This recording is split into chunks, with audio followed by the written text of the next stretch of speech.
Take it down before sunset, the HOA president said, tapping the steel tower with a manicured fingernail like she was pointing at a stain that needed scrubbing.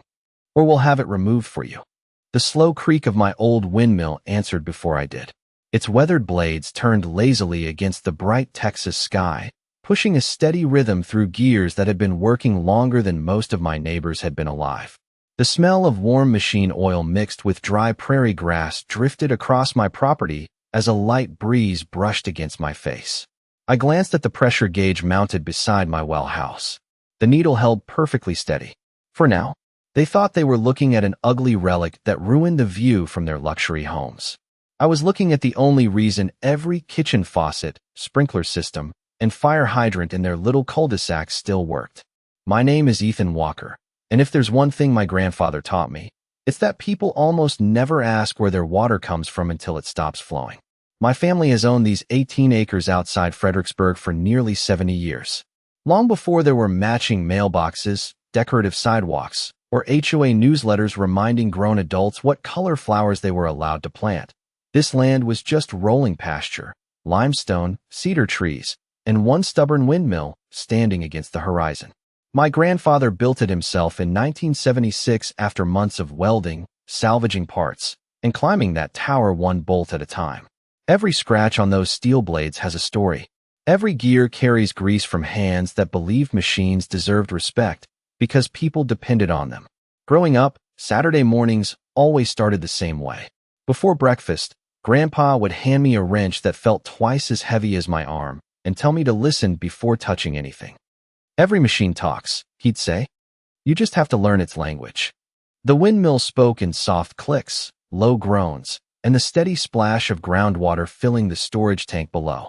By the time I became a hydraulic engineer, I realized he'd been teaching me far more than maintenance. He was teaching responsibility. 3 years ago, everything changed. The neighboring ranch sold to a developer who transformed open fields into Willow Creek Estates, a polished neighborhood filled with oversized houses, imported landscaping, and residents who believed every problem could be solved with another committee meeting. Their HOA president, Deborah Collins, treated the neighborhood like her personal kingdom. She drove a spotless white Range Rover, smiled like she was posing for campaign posters, and measured success by how many violation letters she mailed every month. According to Deborah, my windmill was an eyesore. According to county records, it had been standing there nearly 50 years before the first foundation was poured inside her subdivision. Facts never seemed to impress people who confused authority with ownership. Over the past 6 months, the letters kept arriving. First, they complained about property values. Then they claimed the tower was unsafe despite passing every inspection required by the county. Eventually, the warnings turned into demands. Remove it. Replace it. Hide it. Make it disappear. I answered every notice with engineering reports, inspection certificates, and legal documents. Deborah answered every response with another certified envelope. That Friday afternoon, she finally arrived with a contractor, 2 HOA board members, and a county deputy who looked like he'd rather be anywhere else. She smiled as if she'd already won. I looked once more at the pressure gauge beside my well. The needle had not moved. Neither had I. What Deborah Collins didn't know was that the ugliest thing in her perfect neighborhood wasn't my windmill. It was the mistake she was about to make. After they drove away that afternoon, I stayed exactly where I was, listening to the windmill settle back into its familiar rhythm. The contractor's diesel engine faded down the county road until all I could hear was the gentle squeak of the main shaft and the steady splash of groundwater filling the holding tank beneath the tower. Most people hear an old machine. I hear my family. I grew up believing that every piece of land has a memory if you stay quiet long enough to hear it. My grandfather, Walter Walker, never trusted anything that depended on an electrical outlet if the wind could do the same job for free. He served as a county mechanic before buying this property in the late 1950s, when this part of Texas was nothing more than scattered ranches connected by gravel roads and hand-painted mailboxes. He always said that water was worth more than oil because you could survive without one, but never without the other. When he built the windmill in 1976, everyone around here laughed. They said electric pumps were faster, cleaner, and modern. Grandpa just smiled, tightened another bolt with his old pipe wrench, and kept working. He knew something they did not. Power lines fail. Storms come and go. Equipment breaks. The wind almost always comes back. My father inherited both the land and that philosophy. He expanded the well house, replaced worn gears whenever they finally surrendered after decades of work, and taught me that maintenance was never something you postponed until tomorrow. Every Saturday started before sunrise. We checked bearings, inspected blades, cleaned sediment filters, and measured water pressure before most families had poured their first cup of coffee. At the time, I thought it was endless work. Looking back now, I realize those mornings shaped everything about the man I became. I eventually studied hydraulic engineering at Texas A&M because I wanted to understand why Grandpa's homemade system worked so well. College gave me equations and computer models. My family had already taught me common sense.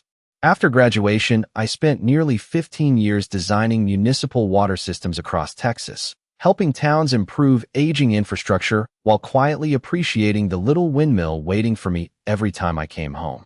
It never cared about trends, technology, or appearances. It simply kept doing its job.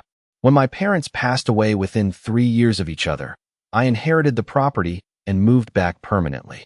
Friends from Houston thought I had lost my mind, leaving a comfortable engineering office for a ranch with weathered fences and stubborn cedar trees.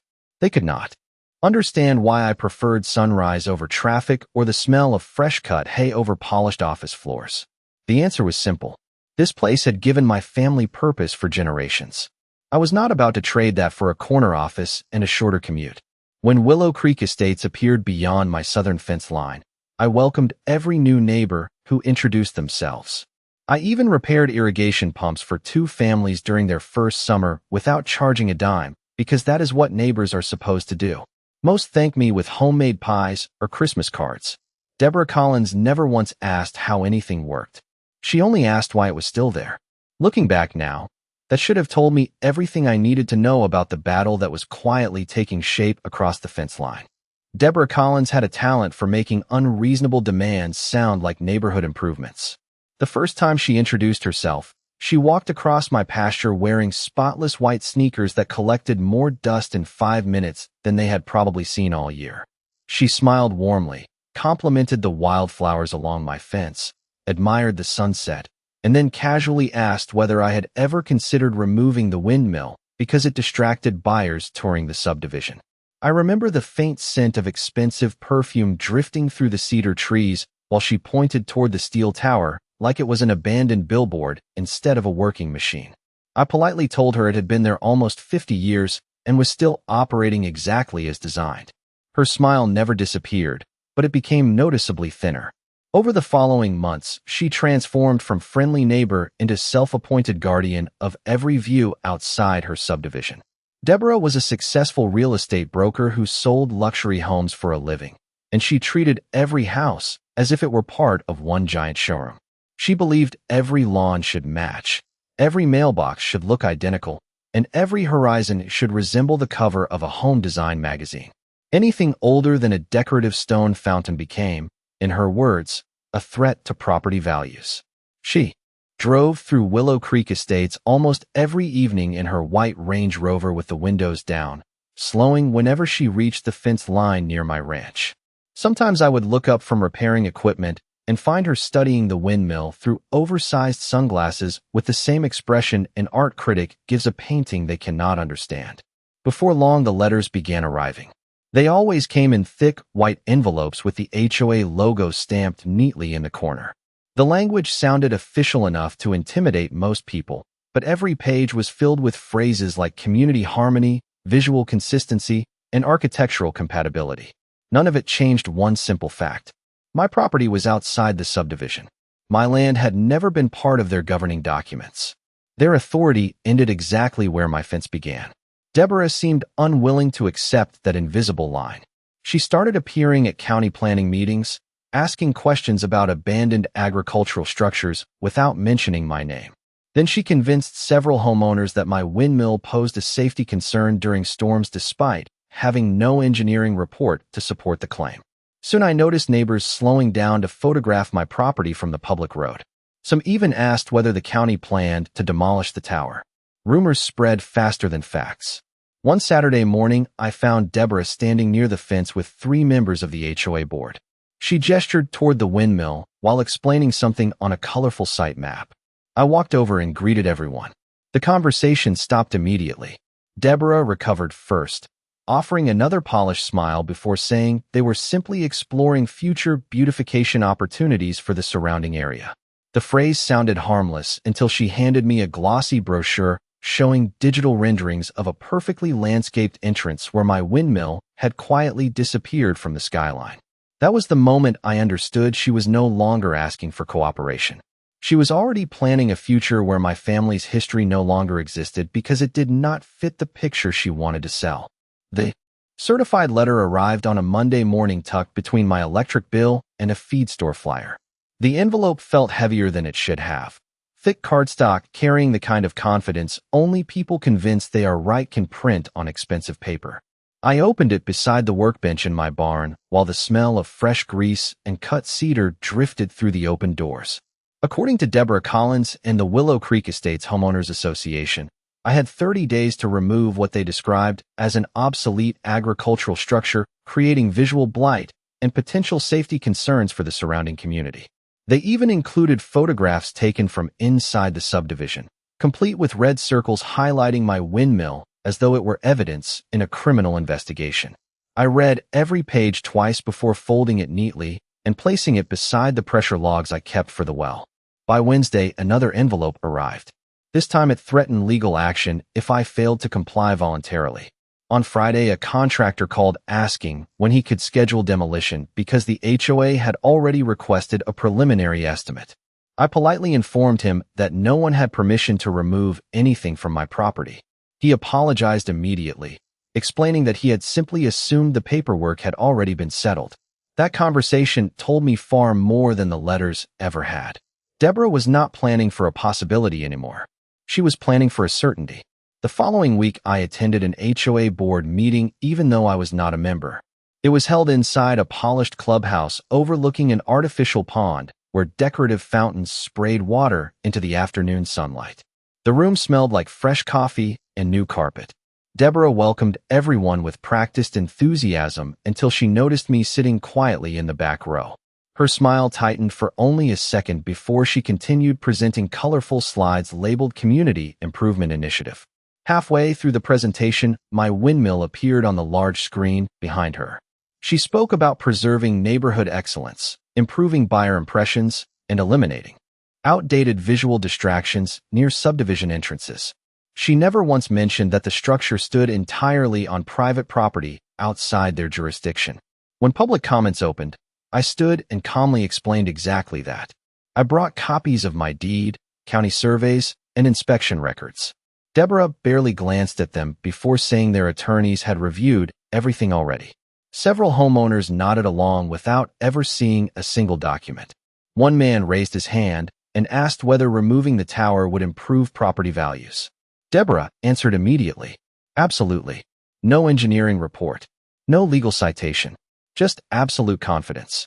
I walked out before the meeting ended because I realized no amount of discussion would change a decision that had already been made. 2 mornings later, the sound of heavy equipment echoed across my pasture just after sunrise. A flatbed truck rolled slowly toward my front gate, followed by another pickup carrying orange safety cones. The contractor stepped out first, removed his hard hat, and introduced himself with genuine courtesy. He admitted he was uncomfortable proceeding because he had still not received written authorization from the property owner. Before I could answer, Deborah's white Range Rover pulled in behind him. She climbed out holding a thick binder against her chest like it contained the final word on everything. The windmill continued turning above us with its familiar steady rhythm, while the pressure gauge beside the well held perfectly where it always had.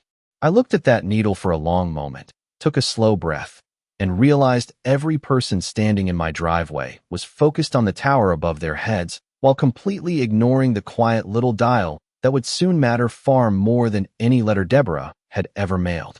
The contractor looked from Deborah to me and back again, shifting his weight like a man who had accidentally walked into the middle of someone else's family argument.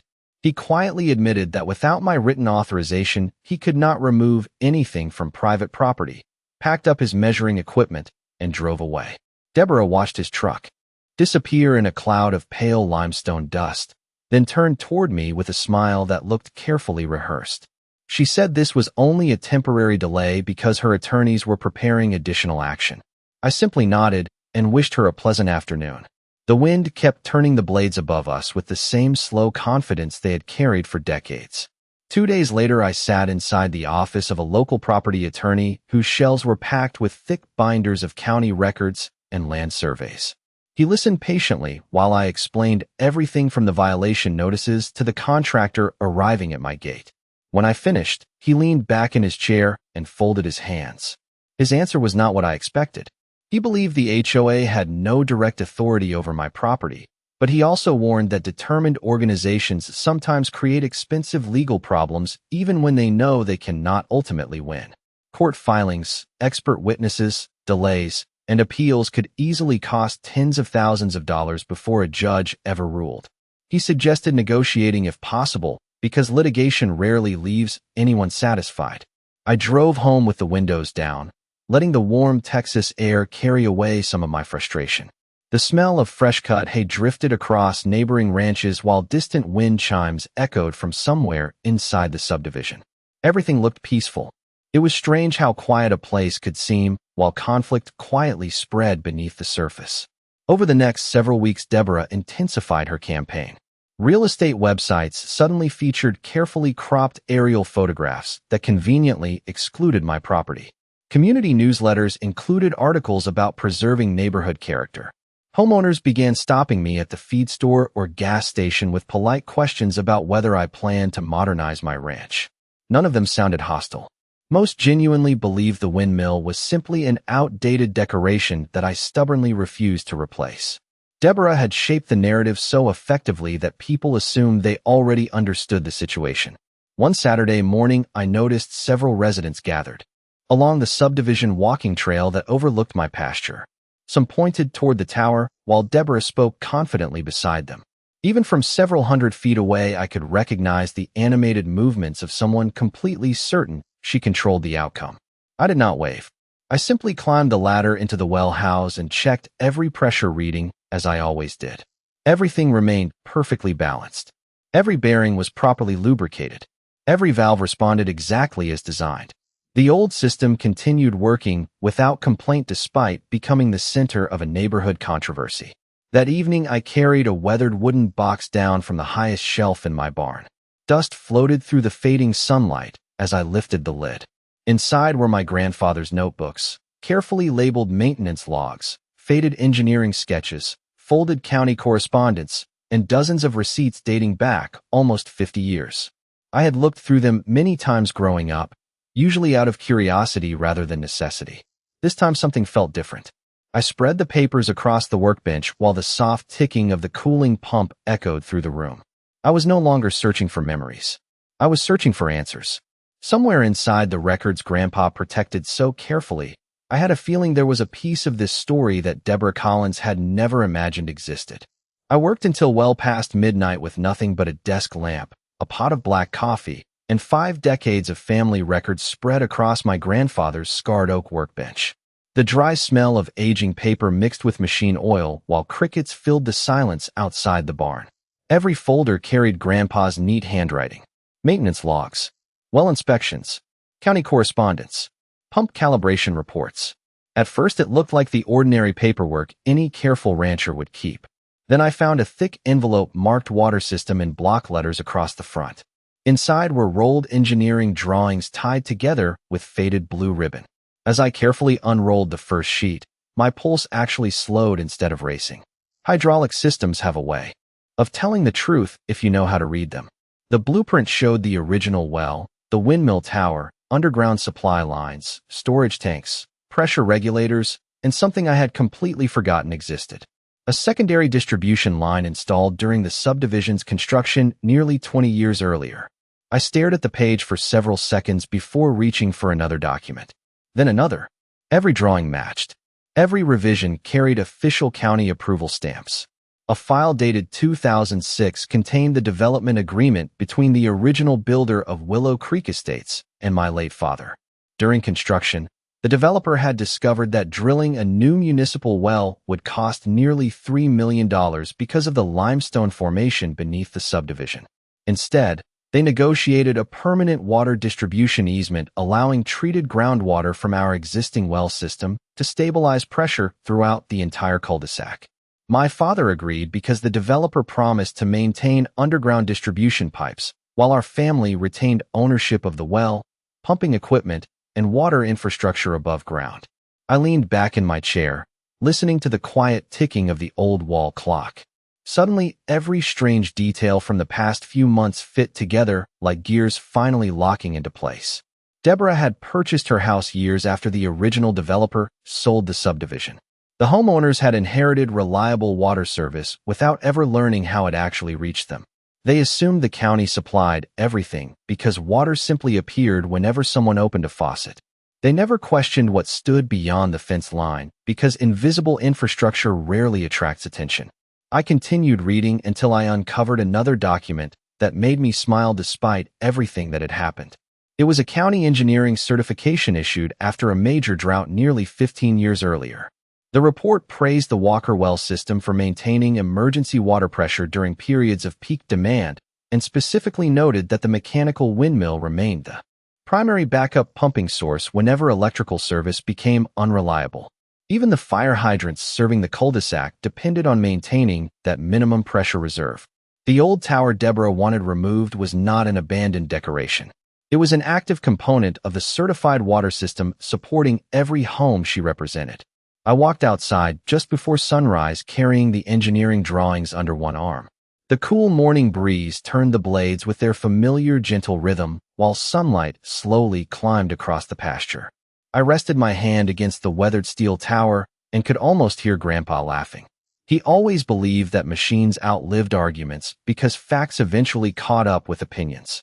Deborah Collins had spent months trying to erase something she never bothered to understand. She believed she was fighting an old windmill. She had no idea she was standing against the foundation of her own neighborhood. And for the first time since this whole mess began, I knew exactly how I was going to let the truth introduce itself. I did not call Deborah. I did not send an angry letter, threaten a lawsuit, or post anything online. Engineers learn early that the strongest systems never panic. They simply follow the design. That Monday morning, I drove into the county seat with a truck full of carefully organized binders. The courthouse smelled like old wood, printer toner, and fresh coffee as I checked in at 3 different offices before lunch. My first stop was the County Water Authority. I requested certified copies of every easement, maintenance agreement, and engineering amendment connected to the Walker well system. The clerk, an older gentleman with reading glasses balanced near the end of his nose, disappeared into the records room for nearly half an hour. When he returned carrying a thick stack of documents, he glanced at the property address and quietly asked, "Is this about Willow Creek Estates?" I simply smiled and nodded. His expression changed immediately. "You might want copies of these inspection reports too," he said before adding another folder to the pile. My second stop was the county fire marshal's office. I asked whether emergency hydrant pressure certifications depended on the infrastructure listed in the original engineering plans. The deputy marshal reviewed the drawings for several minutes, tracing the underground lines with his finger before looking back at me. "If these plans are still accurate," he said, "this pumping system is part of the emergency water supply network. Any significant modification would require inspection and approval before anything could be disconnected." That was exactly the confirmation I needed. By mid-afternoon, I met with a licensed land surveyor who had actually worked on the subdivision nearly 20 years earlier. He remembered my father immediately. After studying the old blueprints, he laughed softly and shook his head. "Most of those homeowners probably think the county built all of this," he said. "Very few people ever read the infrastructure maps after closing day." Before leaving his office, I ordered updated certified copies of every survey showing the easement boundaries and ownership responsibilities. Back at the ranch, I spent 2 full evenings scanning every record into digital files while organizing the originals into labeled binders. The quiet hum of the scanner mixed with the familiar creak of the windmill outside as another warm Texas sunset faded into darkness. By Thursday, everything was ready. Instead of filing a lawsuit, I mailed complete document packages to the County Water Authority, the Fire Marshal, the Planning Department, and Deborah's attorney. Every package contained the same engineering drawings, maintenance records, easement agreements, and inspection certifications. I included one short letter. I explained that because the Homeowners Association had repeatedly demanded removal of active infrastructure located entirely on my private property, I wished to cooperate fully with their request once every required regulatory review had been completed. I never threatened anyone. I never accused Deborah of acting in bad faith. I simply requested written confirmation from every appropriate agency that removing the equipment would not affect public safety, certified water distribution, or emergency services connected to the existing system. Then I waited. The wind continued turning the blades exactly as it had every day since my grandfather tightened the final bolt nearly 50 years earlier. Deborah believed she had finally pushed me into surrender because 2 days later her attorney sent another letter celebrating what they described as my willingness to comply. They interpreted my cooperation as defeat. They never realized I had simply handed the entire question to the only people whose opinions actually mattered, and unlike neighborhood politics, engineering records have a habit of speaking with remarkable clarity. The first response arrived 8 days later in a plain government envelope with no dramatic language, no bold warnings, and no emotional arguments. Just facts. The County Water Authority requested an immediate joint review of the infrastructure connected to the Walker Well system before any modification could proceed. 2 days after that, the fire marshal scheduled a field inspection. By the end of the week, surveyors, engineers, and county officials were walking across my pasture carrying clipboards instead of assumptions. The cool morning air carried the smell of fresh grass, while the familiar rhythm of the windmill echoed above us. One engineer climbed into the well house with me and compared the original blueprints against the equipment still operating inside. Every valve matched. Every pressure regulator remained exactly where the 1976 drawings showed it. Even the old brass identification plates were still bolted in place. Outside, another inspector traced underground utility maps using modern survey equipment. Colored flags slowly appeared across the pasture and continued beneath the subdivision entrance exactly where my grandfather's plans predicted they would. Deborah arrived halfway through the inspection wearing a bright blazer and the same confident smile she had worn at every board meeting. She greeted everyone as though the inspection had been her idea from the beginning. That confidence lasted less than 15 minutes. I watched the county engineer unfold the original easement documents across the hood of his truck while explaining the system to everyone gathered around. He pointed first to the well, then the storage tank, then the distribution lines serving the cul-de-sac. Finally, his finger rested on the windmill. This mechanical pumping system is listed as certified support infrastructure, he said calmly. Removing it requires engineering review because it contributes to maintaining emergency operating capacity for the connected distribution network. Deborah blinked twice before asking whether the neighborhood could simply install another decorative feature in its place. The engineer politely shook his head. Decorative features do not move groundwater. The silence that followed felt heavier than any courtroom verdict. Several homeowners standing nearby exchanged confused looks. One elderly resident quietly admitted he had lived there for 12 years and never knew where the neighborhood water originated. Another asked why none of this had ever been explained during home purchases.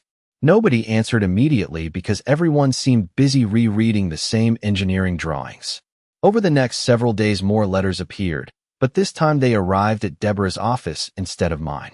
The planning department temporarily suspended review of the demolition request pending infrastructure evaluation. The County Water Authority requested documentation explaining why removal had been proposed without consulting utility records. The fire marshal required written confirmation that emergency hydrant performance would remain fully compliant before any alteration could even be considered. Suddenly, the conversation shifted completely. No one talked about property values anymore. They talked about engineering reports, easements, maintenance responsibilities, and emergency preparedness. Homeowners who had once admired Deborah's confidence now questioned why the board had never researched something so fundamental. During the following HOA meeting, several residents requested copies of the original infrastructure agreements. Others asked why thousands of dollars in legal fees had been spent pursuing action against equipment that county records clearly identified as active infrastructure. Deborah attempted to redirect the discussion toward neighborhood appearance, but nobody seemed interested in landscaping anymore. For the first time since this began, every eye turned away from the windmill itself and toward the paperwork spread across the meeting tables. The old tower never changed. It kept turning exactly as it always had. The only thing that finally moved was the truth, and once it started turning, there was no committee in Texas capable of stopping it. 3 months later, the first thing most visitors noticed was no longer the entrance monument or the rows of expensive homes. It was the old windmill rising above the pasture, turning with the same quiet confidence it had carried for nearly half a century. The county had completed its review, officially recognizing the Walker Well system as protected active infrastructure supporting the surrounding distribution network. A polished aluminum marker now stood beside the fence, mounted on a limestone base. It read, Walker Family Historic Water Infrastructure, protected by county easement. Every morning the sunlight reflected off that simple plaque while the blades continued their steady rotation overhead. Deborah Collins resigned as HOA president before the next election. The official announcement described it as a personal decision, but everyone in the neighborhood knew the real story. The board voted to withdraw every notice, every complaint, and every legal demand they had ever sent to me. Their attorney mailed a formal letter confirming that the Homeowners Association acknowledged my exclusive ownership of the windmill, the well equipment, and every associated structure located on my property. They also agreed to reimburse my legal expenses and establish a permanent communication policy requiring consultation with county engineering offices before pursuing future claims involving utility infrastructure. It was the kind of paperwork my grandfather would have appreciated because it solved problems with signatures instead of shouting. The biggest surprise came from the neighbors themselves. Families I had barely spoken with before started stopping by the ranch on weekend mornings. Parents brought their children to see how the old system worked. I gave small tours through the well house, explaining pressure tanks, groundwater recharge, mechanical pumping, and why older technology sometimes lasts longer than newer equipment when people maintain it properly. The children always loved hearing the gears click overhead, while their parents stared at the engineering drawings with expressions somewhere between curiosity and disbelief. More than one homeowner admitted they had opened thousands of faucets without ever wondering how clean water reached them. A retired science teacher suggested installing an educational sign describing the history of the system. The county agreed. Watching school groups visit the property a few months later felt strangely fitting. My grandfather had always believed knowledge should be shared instead of hidden away inside filing cabinets. One cool October evening, I climbed the maintenance platform just before sunset carrying the same old pipe wrench Grandpa had used decades earlier. The steel felt warm beneath my hand after another bright Texas afternoon. I checked the bearings, added fresh lubricant where it was needed, and listened carefully as the gears settled back into their familiar rhythm. Nothing sounded different because nothing about the machine had changed. The only thing that had changed was the way people looked at it. They no longer saw an outdated eyesore standing in the middle of a pasture. They saw the quiet piece of engineering that had faithfully served an entire neighborhood while asking for nothing except ordinary maintenance and a little respect. As the evening breeze picked up, the blades completed another slow turn against the orange sky. I smiled because I could almost hear my grandfather's voice again. Machines tell the truth if you know how to listen. He was right. In the end, the loudest person in the neighborhood never won the argument. The documents did. The engineering did. The history did. And the old windmill kept doing what it had always done, one steady turn at a time, proving that justice is not loud. It is patient, it is prepared, and like the wind across an open Texas pasture, it always finds its way.